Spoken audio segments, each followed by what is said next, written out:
কলিজা ঠান্ডা করা দুর্দান্ত এক রেসিপি নিয়ে আপনাদের মাঝে চলে আসলাম। হ্যালো এভরিওয়ান, আসসালামু আলাইকুম। কেমন আছেন সবাই? নিশ্চয়ই ভালো আছেন। আলহামদুলিল্লাহ, আমিও ভালো আছি। দেখেন কি সুন্দর সফট হয়ে গেছে। এরকম সফট এবং মজাদার রসমালাই বানানোর জন্য আমার প্রয়োজন সাগুদানা। আমি এখানে 1 কাপ সাগুদানা নিয়ে নিয়েছি। ভালো করে ধুয়ে এখন অল্প একটু আমি ছড়িয়ে দেব কিছুক্ষণের জন্য। ধুয়ে আমি ছড়িয়ে দিয়েছি, এটা আস্তে আস্তে নরম হবে। তো আমি বাকি কাজগুলো করতে থাকব। আজকে বিকেলে পুরোটাই বৃষ্টি ছিল। এই যে দেখেন অনেক বৃষ্টি ছিল, এর মধ্যেই আমি নিয়েছি মিষ্টিগুলো বানানোর জন্য। তো এখানে আমি গুঁড়ো দুধ দিয়ে দিলাম, তারপর অল্প করে আমি মেখে নেব। আস্তে আস্তে ঘুরিয়ে ঘুরিয়ে আমি মেখে নেব যাতে সবগুলো দানা একদম মিশে যায়। তারপর আমি দিয়ে দেব এখানে এলাচির গুঁড়ো।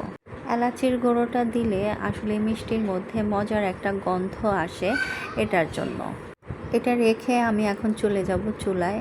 তো চুলার মধ্যে 1 লিটার দুধ আমি গরমে দিয়ে দিয়েছি। এটার মধ্যে 2টো এলাচ দিয়েছি আর একটা তেজপাতা মাঝখান দিয়ে দিয়ে দিয়েছি। তো আমি আবারও চলে আসলাম সেই মিষ্টিগুলোর গোল গোল বল বানানোর জন্য। আমি হাতে একটু ঘি মেখে নিয়েছি যাতে এটা আঠালো ভাবটা কমে যায় এবং সুন্দর হয়ে আমার হাতে এটা গোল হয়ে যায়। আস্তে আস্তে এগুলো আমি একে একে গোল করে নিতে থাকবো এবং অল্প অল্প করে হাতের মধ্যে আমি ঘি মেখে নেব। সাগুটা যেহেতু বেশি আঠালো, এজন্য তেল বা ঘি হাতে মেখে এগুলো গোল করতে হবে। তো যেহেতু আমি এখানে অনেকগুলো বানাবো, আমার একটু সময় বেশি লাগবে, তো আপনারা ঝটপট অল্প একটু করে বানিয়ে নিতে পারেন। এখানে আমার গোল করা হয়ে গেছে। এখন আমার দুধটাও গরম হয়ে গেছে। একটা একটা করে আমি এখন দুধের মধ্যে দিয়ে দেব। চিনিটা আমি পরে দেব, কারণ এটা যখন সিদ্ধ হয়ে আসবে তখন এটার মধ্যে আমি চিনি দিয়ে দেব। দেখেন আমি দিচ্ছি। আসলে একসাথে অনেকগুলো দেয়া যাবে না, যদি ভেঙে যায়। যদিও ভেঙে যাওয়ার আসলে কোনো প্রশ্নই আসে না। এগুলো যেহেতু একটু আঠালো এবং আমি এটার মধ্যে ঘি দিয়ে হাতে মেখে নিয়েছি, তো একে একে আমার সবগুলো দেওয়া হয়ে গেছে। আমি কিছুক্ষণ ঢেকে রেখেছিলাম। দেখেন মাশাআল্লাহ, আস্তে আস্তে সব কটা উপরের দিকে চলে আসলো এবং দুধটা কিন্তু আগে থেকে অনেকটা গাঢ় হয়ে গেছে। এই পর্যায়ে আমি ঢেলে দেব একটু চিনি। এটা আপনারা আপনাদের মতোই দিতে পারেন।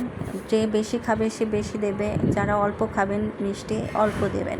আমি মিষ্টিটা দিয়ে হালকা একটু নেড়ে দেব। আবার কিছুক্ষণের জন্য আমি জাল দিতে থাকব। দেখেন কি সুন্দর হয়ে গেছে, একদম নরম তুলতুলে হয়ে যায়। আপনারাও যে কোনো সময় এটা বানিয়ে নিতে পারেন এবং অল্প খরচে অল্প সময়ের মধ্যে খুব মজাদার এই রসমালাইটা আপনারা বানিয়ে নিতে পারেন। যাদের বাসায় ছোট বাচ্চা আছে, সবার বাসায় কম বেশি সাগুদানা থাকেই।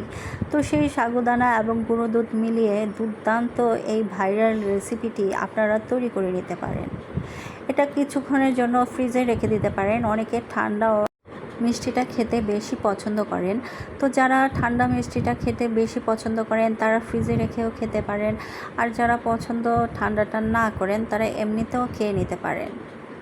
দেখেন কি সুন্দর এবং স্মুথ হয়ে গেছে আমার এই মিষ্টিটা। তাহলে তাড়াতাড়ি বানিয়ে মজাদার এবং কলিজা ঠান্ডা করা এই রসমালাইটি যারা এখনও বানিয়ে খান নাই তাদের জন্য বলতেছি, খুব তাড়াতাড়ি আপনারা বানিয়ে ফেলুন এবং খেয়ে দেখেন, অবশ্যই ভালো লাগবে। আল্লাহ হাফেজ।